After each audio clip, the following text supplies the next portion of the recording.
이렇게 시차의 차이에 대해서 느끼는 것 같아요. 이미 이제 오지 않을 것 같았던 2024년이 왔는데요.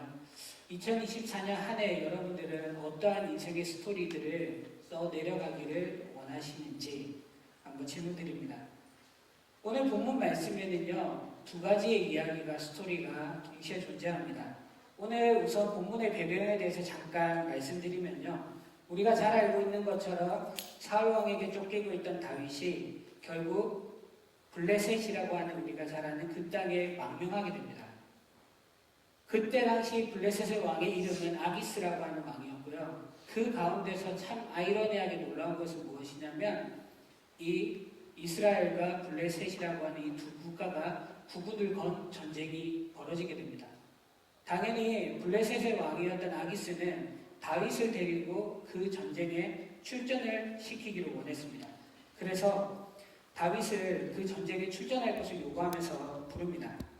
왜냐하면 블레셋의 골리앗을 쓰러뜨렸던 다윗이잖아요.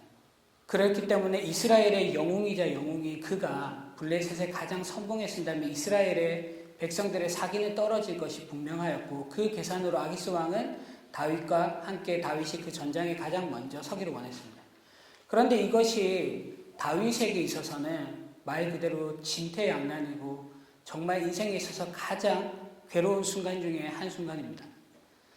그런데 얼마나 이 수치스럽고 난처한 상황 가운데 있는 다윗에게 피할 길을 내시는 분이 여호와 하나님이신데요. 하나님이 어떠한 방법으로 이 방법을 타개해 나가시냐면 생각지도 못한 아기스 왕의 신하들을 통해서 이 상황을 극복하게 하십니다. 아기스 왕의 신하들이 왕에게 와서 이렇게 이야기하는 겁니다. 이스라엘의 그 전쟁 가운데서 나갔다가 혹시나 다윗이 마음을 돌려서 이스라엘 편에 선다고 한다면 그것은 또한 우리에게 큰 위기로 닥치게 됩니다. 그래서 왕의 신하들의 그 이야기를 꺾을 수 없었던 아기스 왕은 다시 다윗을 출전시키지 않기로 그가 마음먹습니다. 그리고 나서 인생의 큰 위기를 극복하고 난 다윗이 그 당시 망명했던 블레셋의 한 성이었던 시글랏 성에 다시 돌아오게 됩니다. 여러분, 우리가 경험했던 것처럼요, 인생에서 정말 힘든 일을 정말 때로는 그것이 해결되어졌을 때, 그리고 나서 내가 집으로 사랑하는 가족들이 있는 곳으로 돌아올 때에 그 기쁜 마음을 여러분들 아마 다들 한 번씩 경험해 보셨을 거예요. 다윗이 얼마나 기쁜 마음으로, 홀가분한 마음으로 다시 돌아왔을까요? 그런데 다윗과 함께 갖고 다시 시글랏 땅으로 돌아왔던 그들에게 있어서 너무나 큰 끔찍한 일이 벌어졌습니다. 잠시 그 시글락을 비우고 떠났던 다윗과 그와 함께 했던 사람들이 돌아왔을 때 그들의 사랑하는 가족들과 그들의 모든 소유물들이 이미 다 약탈당했던 겁니다. 그래서 이때의 절망감이 얼마나 컸는지 오늘 우리가 읽은 본문 30장 저 앞에 있는 4절 말씀에 이렇게 기록합니다. 다윗과 그와 함께한 백성이 울 기력이 없도록 소리를 높여 울었더라. 그리고 이 모든 일에 대한 책임이 다윗에게 있다라고 그들이 판단했고 6절 말씀에 보면 돌을 들어서 다윗을 해하려고 했습니다. 문제를 하나 해결하고 난 다윗이 기쁜 마음으로 돌아왔더니 산 넘어 산이라고 더 큰 문제가 그의 인생 가운데 도래했던 겁니다. 큰 슬픔이자 큰 위기인 다윗에게. 그런데 오늘 그 사건의 결과를 우리는 읽었습니다. 오늘 우리가 읽은 본문의 말씀에 잘 나와 있지만 그 이후에 16절부터 20절까지의 말씀에 보면 성경에 이렇게 기록합니다. 그들이 기뻐하면서 가족과 그들의 모든 소유물들을 되찾아 돌아왔다라고 이야기합니다. 이것이 오늘 우리가 읽은 성경의 전체적인 이야기입니다. 그런데 이 상황 가운데서 서로 다른 두 의견으로 서로 다른 두 스토리를 써내려가는 것들을 보게 됩니다. 그런데 문제는 그 다음에 있었는데요. 전리품을 그 전쟁에서 승리하고 난 전리품을 나누는데 서로의 의견들이 대립하게 됩니다. 그 당시 다윗을 따랐던 남자들만 약 600명이라고 성경에 기록하고 있는데요. 가족들까지 포함하면 더 많은 인원들이었을 겁니다. 그런데 그 600명 인원 중에서 그들이 약탈해 갔던 아말렉 족속들과 싸웠던 사람은 400명이었습니다. 그러면 나머지 200명은 어떻게 되었느냐? 그들이 힘에 붙여서 그들이 부솔 시내가에서 유지하면서 400명을 나가는 것을 바라보고 그들의 가족들을 데리고 있었던 겁니다. 그런데 그 전리품을 가지고 그들의 의견들이 대립하게 됩니다. 오늘 22절 말씀인데요. 제가 한번 읽어보겠습니다. 22절입니다. 다윗과 함께 갔던 자들 가운데 악한 자와 불량배들이 다 이르되 그들이 우리와 함께 가지 아니하였은즉 우리가 도로 찾은 물건을 무엇이든지 그들에게 주지 말고 각자의 처자만 데리고 떠나가게 하라 하는지라. 여러분, 오늘 22절 말씀에 보면 이렇게 말한 사람들이 있는데 이 사람들이 어떤 사람들이냐? 오늘 성경 말씀에 보면 이게 개역개정이 굉장히 강하게 표현하고 있는데 악한 자와 불량배들이라고 이야기를 합니다. 영어 성경에는 여러 가지 표현으로 있고 트러블 메이커라고도 표현을 하고 또 다른 성경의 번역을 보면 야베한 자라고도 표현을 합니다. 어찌됐든 이 400명의 사람들 가운데 다윗과 함께하는 사람 가운데 이런 사람들 저런 사람들이 다 있었다는 겁니다. 오늘 우리가 30장 말씀을 읽었지만 22장 말씀에 보면 다윗이 높단 가운데 거할 때 그가 사울의 칼과 창을 피해서 아둘람 굴이라고 하는 곳에 거하게 됩니다. 그때 보면 성경이 이렇게 표현합니다. 환난당한 모든 자, 빚진 모든 자, 마음이 원통한 자들이 모이기 시작했습니다. 왜냐하면 다윗의 명성이 이미 자자했기 때문에 그 이미 주변에 있던 모든 사람 중에서 사람들이 다윗의 명성을 듣고 모이기 시작하다 보니까 이 사람 저 사람 다 모였던 겁니다. 정말 생각이 다양한 여러 사람들이 모이는 가운데 이 전리품의 분배를 놓고 사람들의 의견이 대립한 겁니다. 그런데 여기 오늘 22절 말씀에 보면 이렇게 표현합니다. 주지 말고라고 표현하는 겁니다. 왜 주지 말고라는 그 표현은요, 절대 주지 않겠다라는 표현인 겁니다. 이런 겁니다. 당시의 상황들을 한번 그려보자면 여러분 다 알고 있는 것처럼 내가 목숨 걸고 나가서 그 전쟁에 참여했다라고. 내 몸에 이 상흔을 보라고, 이 핏자국을 보고 이 상처를 보라고. 이 전쟁에 나가서 목숨 걸고 싸운 사람도 나 자신, 우리 자신들이고 그곳에서 이긴 것도 우리 자신들이고 그렇기 때문에 그 권리도 우리 것이다라고, 나의 것이다라고 끊임없이 주장하는 겁니다. 그런데 그 상황 가운데 또 다른 스토리를 써내려가는 사람이 있습니다. 그것은 우리가 잘 아는 것처럼 다윗이라고 하는 사람입니다. 다윗은 또 다른 이야기를 써내려갑니다. 다윗은요, 우리가 잘 아는 것처럼 정말 하나님의 은혜를 아는 사람이었습니다. 다윗이 곰곰이 생각해 보니까요, 지금 이 앞에 있는 이 전리품, 이 승리가 얻어지는 것은요, 우리의 노력, 우리의 애씀, 우리의 헌신도 있지만 그 모든 것이 되돌아서 생각해 보니 하나님의 은혜가 아니고서는 이 모든 것이 가능할 수가 없었다라는 것을 다윗은 고백하고 있는 겁니다. 만약에 시글락 땅에 조금만 더 늦게 도착했다라고 한다면 그 이후의 상황은 어떻게 됐을지 모르는 겁니다. 왜냐하면 조금만 더 늦게 도착했다라고 한다면 이 아말렉 사람들이 본토의 깊은 곳으로 들어갔을 겁니다. 그럼 이 전쟁의 결과는 어떻게 되어졌을지도 모르고요.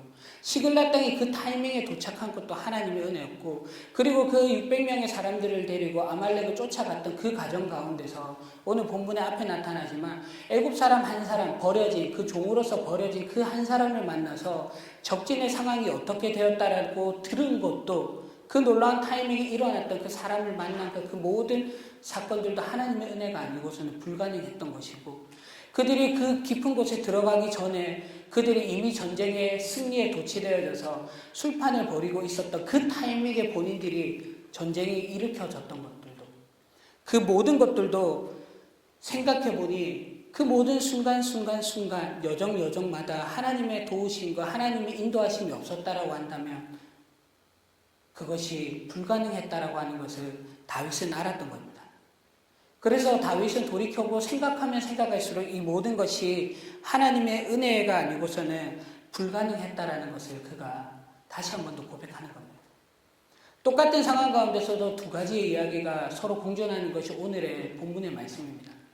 이 과정 가운데 다윗이 재미있는 것은요, 하나의 분배의 원칙을 세웁니다. 화합과 배려의 그 분배의 원칙을 세우는데요.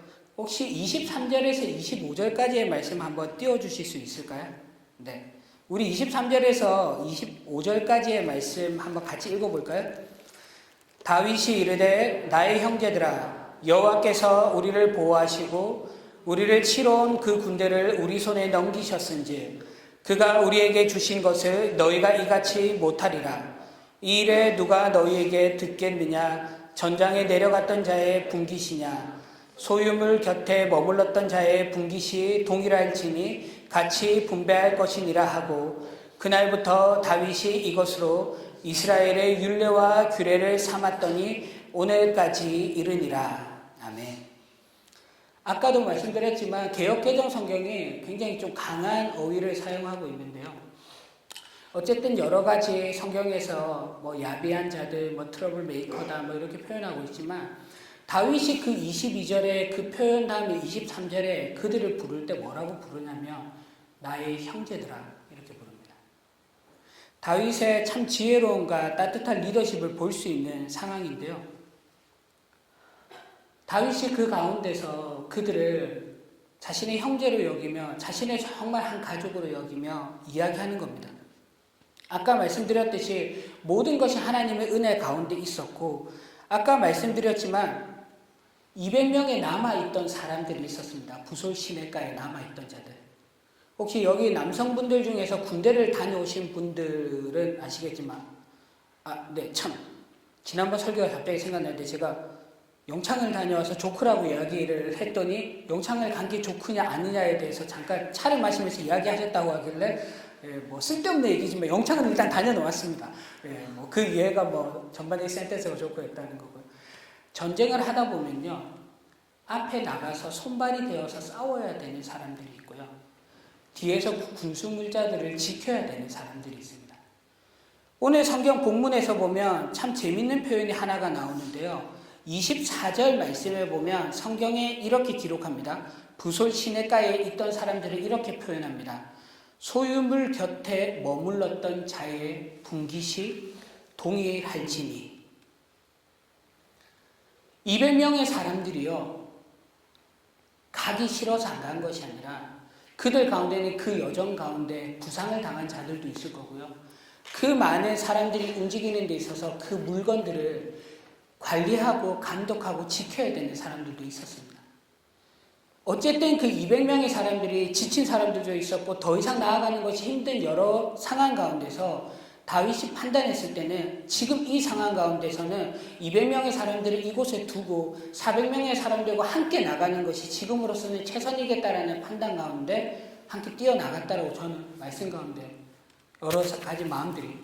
그래서 놀라운 것은 무엇이냐면 그 전쟁에서 승리하고 나서 그들이 다시 부솔 시내가로 돌아왔다라고 하는 것은 200명의 사람들이 내가 그냥 가기 싫어요 라고 해서 그냥 그곳에 머물렀던 것이 아니라 각자의 여러 가지 상황 가운데서 그곳에 거주하는 것이 그들에게 있어서는 최선이었고 모두에게 있어서도 최선이었다라는 판단 가운데 함께 움직여 갔던 상황입니다. 교회 사역을 저도 이제 20대부터 교회 사역을 쭉 하다 보면요. 모르겠어요. 사회에서 경험은 제가 많지 않으니까요. 교회 안에서의 상황에서도 보면요. 누군가는 앞에서 나와서 사역을 해야 되는 사람이 있고 누군가는 저 뒤에서 서포트해야 되는 사람들이 있어요. 제가 여기 주빌리에 와서요. 찬양 인도를 이렇게 하면서 늘 감사한 건 귀한 한 분 한 분의 찬양팀 멤버들도 너무 감사하고요. 저 뒤에서 보이지 않는 데서 저렇게 섬기시는 분들 또 저 뒤에 가면 식당에서 섬기시는 분들 또 울타리 지기님들은 또 보면 더 보이지 않는 데서 각자 섬기시는 귀한 분들이 있다는 사실을 여기 와서 다시 한 번 더 크게 그리고 한 분 한 분을 볼 때마다 얼마나 감사한지. 지난번에도 허연 목사님 오셔가지고 갈등이 참 자연스러운 것이다라고 하는 것에 대해서 너무너무 은혜가 되더라고요. 자연스러운 것이고 생명이 있는 동안에는 사람과의 관계 가운데서 갈등이 있다라고 하는 것을 다시 한 번 더 느꼈는데요. 최근에 우리가 이제 1월로 오면서 이제 민수기 말씀으로 넘어갔지만 그 앞에 있는 빌립보서 말씀에도 보면요. 바울이 빌립보 교회 교인들에게 마지막 장의 4장 2절 말씀에 보면 이렇게 이야기합니다.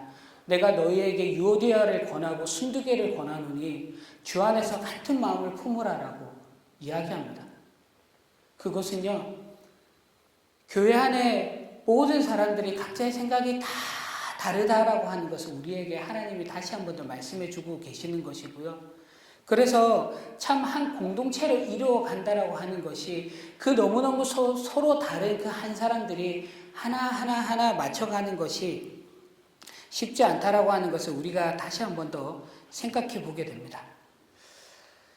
탈전에서 함께 가지 못하는 200명은 일부러 악한 마음을 품고 가지 않은 것이 아니라 아까 말씀드렸듯이 너무 지쳐서 가지 못하고 있는 상황입니다. 피곤해서 못 간다고 되어 있지만 그들 중에서 상처 입은 사람도 있을 거고요. 부상을 입은 사람도 꽤 많을 겁니다. 다윗은요, 그 사람들을 내치거나 두고 포기한 것이 아니라 그들을 함께 품고 갔던 사실입니다. 다윗이 그 마음이 있었기 때문에 오늘 24절과 25절 말씀에 그렇게 공격으로 최선을 다한 사람들이나 수비로서 최선을 다한 사람, 모든 사람들이 함께 우리가 이 시간 가운데 이것들을, 이 과정들을 함께 경험했고, 그리고 중요한 것은 우리가 애쓰고 수고하고 섬기고 헌신했지만 이 모든 전쟁이 우리의 공이 아니라, 우리의 노력이 아니라 전적인 하나님의 은혜다라고 하는 것을 다시 한 번 더 다윗이 상기시켜주고 있다는 사실입니다. 아까도 말씀드렸듯이 4절 말씀에 시글락으로 돌아왔을 때 가족들과 모든 것들이 약탈당했을 때 울기력이 없어로 힘들 때 6절에 돌을 가지고 쳐서 다윗을 없애자라는 그 가정 가운데 다윗이 아비아달 제사장과 함께 기도하면서 전장에 나갔을 때 그 모든 것들을 승리케 하신 분이 여호와 하나님이시라는 사실을 다윗이 한 번 더 그 공동체 가운데 알려주고 있다는 겁니다. 마지막으로 말씀을 좀 정리하고자 합니다. 설교를 최대한 짧게 준비했습니다. 오늘 예배를 2번 드리는 놀라운 날입니다. 마지막 3번째로는요, 이 키워드를 적으면서 참 가슴 설레고 참 여러 가지 생각이 많이 들었어요. 희망의 공동체, 주빌리. 다윗은요, 자신에게 속한 모든 사람들을 소중하게 여겼습니다. 400명의 사람들, 200명의 사람들, 자기 안에 있는 모든 사람들을 참 소중하게 여겼습니다. 그런데 놀라운 것은요, 오늘 이 전리품의 분배가 25절 마지막에 말씀해 보면 오늘까지 그들에게 규례와 율례가 되었다라고 기록하고 있거든요. 그 600명끼리 우리 전리품을 나눈 것이 아니라 그 주변에 약탈당하고 있었던 고통 가운데 있던 성읍들에게 함께 나누었다는 겁니다. 그리고 30장 마지막 절이 31절로 귀결되거든요. 31절에 우리가 잘 아는 성읍이 나타납니다. 헤브론이라고 하는 성읍입니다. 헤브론이요, 구약의 역사 계속해서 오지만 다윗이 참 힘든 시기를 겪을 때 다윗이 힘이 되어줬고요. 또한 그 헤브론이 힘들 때 다윗이 그곳 가운데 힘이 되어줍니다. 그래서 이 사무엘상이 끝나고 사무엘의 2장으로 가면요, 다윗이 유다의 왕으로 즉위하게 될 때 어디서 즉위하냐면 헤브론에서 즉위하게 됩니다. 물론 이제 5장으로 넘어가면서 이스라엘의 전체 통치하는 왕으로서 서게 되지만 그 과정 가운데 끊임없이 함께 다윗이 모든 사람들과 함께 나누는 것들을 보게 됩니다. 사무엘상 이 30장의 말씀을 오늘 뭐라고 해야 될지 모르겠어요. 고별 설교라고 하기도 참 애매한 것 같아요. 제가 여기 목회자로 살았던 것도 아닌데 목회자도 아닌데 그냥 목사라는 이유 하나만으로 아무튼 이 다니엘서 언제가 또 될지 모르지만 다니엘서 하여튼 2024년의 마지막으로 함께 하면서 어떤 본문으로 말씀을 나눌까 많이 고민하는 가운데 이 말씀을 함께 나누고 있는데요. 사무엘상 30장을 끝으로 다윗의 광야의 이야기는 마무리가 됩니다. 아까 말씀드렸던 그 놋 땅에서 시작되어졌던 다윗의 이야기가 10년이 이상이 넘는 그 시간 가운데서 계속 지속되고 오늘 30장에서 드디어 귀결되어집니다. 그 10년의 광야의 그의 인생이요, 그 긴 시간 동안 우리가 잘 알고 있는 것처럼 다윗은 미움받아서 사냥감처럼 끊임없이 쫓겨다니는 인생들을 살게 됩니다. 인간으로서, 한 사람으로서 기본적인 그의 존엄성마저 짓밟히고 그의 신앙과는 먼 사회 가운데서 살아가면서 생존을 위해서 무릎을 꿇을 수밖에 없는 처절한 인생을 그가 살아가게 됩니다. 하지만 그 가운데서도 다윗이 끝까지 포기하지 않았던 것, 타협하지 않았던 것은 하나님 앞에 무릎 꿇어 하나님께 기도하는 것이었고 하나님의 말씀을 청종하며 살아가는 그의 삶은 그 어떠한 상황 가운데서도 그가 포기하거나 타협하지 않았던 상황입니다. 그의 인생의 어려운 가운데서도 그 세속적인 그 상황들 가운데서도 그가 공평과 공정을 끊임없이 외치는 그 상황 가운데서도 그가 더 넘어서 외쳤던 것이 무엇이었냐면 하나님의 은혜 가운데 사랑의 그리고 관용의 공동체를 그가 이루어 갔습니다. 그래서 오늘 30장 25절 마지막 말씀 25절의 말씀처럼 다윗이 세운 이 결정이 이스라엘이라고 하는 그 국가가 사회가 새롭게 도약되는 데 있어서 하나의 척도와 그들의 인생의 가치 기준으로 새롭게 설정되는 것을 오늘 우리가 본문 말씀 가운데 보게 됩니다. 여러분, 우리가 살아가는 밴쿠버 땅에서 또 우리가 어디서 살아갈지 모르지만 글로벌화된 이 세상 가운데서 다 동일할 거예요. 배제라고 하는 것이, 혐오라고 하는 것이 이미 일반화되어져 버린, 그리고 부의 양극화와 확증 편향이 더욱더 강해져 가고 있는 이 세상 가운데 우리는 계속해서 그 배제와 혐오와 그 세상 속에서 우리는 그리스도인으로 계속해서 살아가야 된다는 겁니다. 그 가운데서 우리가 포기하지 않아야 되는 것, 우리 주빌리 공동체가 포기하지 말아야 되는 것, 그리고 우리 주빌리 공동체가 이미 잘해왔고 계속해서 지속해 가야 되는 것은 그 아름다운 사랑과 그 관용이지 않을까라는 생각을 하게 됩니다. 사람들은 다윗의 광야의 인생을요, 굉장히 패션, 열정적인 그의 삶으로 일반적으로 많이 생각합니다. 그런데요, 다윗의 광야의 인생을 가만히 들여다보면요, 오늘 함께 나누었던 말씀을 비춰서 가만히 들여다보면요, 같은 패션이라도 열정보다는 그의 따뜻함으로 그의 공동체가 굉장히 컴패션해진 것 같습니다. 측은지심, 한 사람 한 사람을 소중하게 여기며 나아갔던 사람들. 그래서 그 사랑과 관용이라고 하는 그 거대한 틀 가운데서 다윗과 함께 했던 사람들이 놀라운 다윗의 왕국을 이루어가는 것이고, 시간이 더 흘러가서 하나님의 왕국, 하나님의 나라를 이루어가는 것이 아닐까 생각해 보게 됩니다. 아까 말씀드렸듯이 여기 오늘 모여있는 이 사람들요, 이 사무엘상 22장 아둘람굴에서의 표현으로 빌어서 이야기하면 환난 당한 모든 자, 마음이 미친 모든 자, 원통한 자, 그 사람들이 다 모여있는 것이 지금 다윗과 함께하는 공동체입니다. 제가 최근에 장로님 이렇게 대화를 하는데 장로님의 말씀과 참 깨달은 게 하나 있어요. 여기에 그래도 밴쿠버에 올 정도 되면 그래도 한국에서 어느 정도 사회적으로 어떤 배움에 다 그래도 괜찮으신 분들이 여기 오신다고. 와, 그게 되게 동의가 되더라고요. 근데 저 빼고는 다 그러신 것 같아요.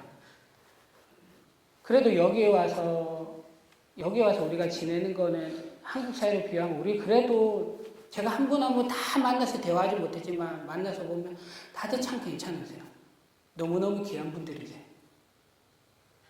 하지만 우리가 기억해야 할 것은 무엇이냐면 우리가 지금 참 괜찮은 인생을 살고 있는 것 같지만 우리 또한 하나님 앞에서, 말씀 앞에서는 죄송합니다, 죄인이고 환난당한 자고 마음에 빚진 자고 원통한 자라는 겁니다.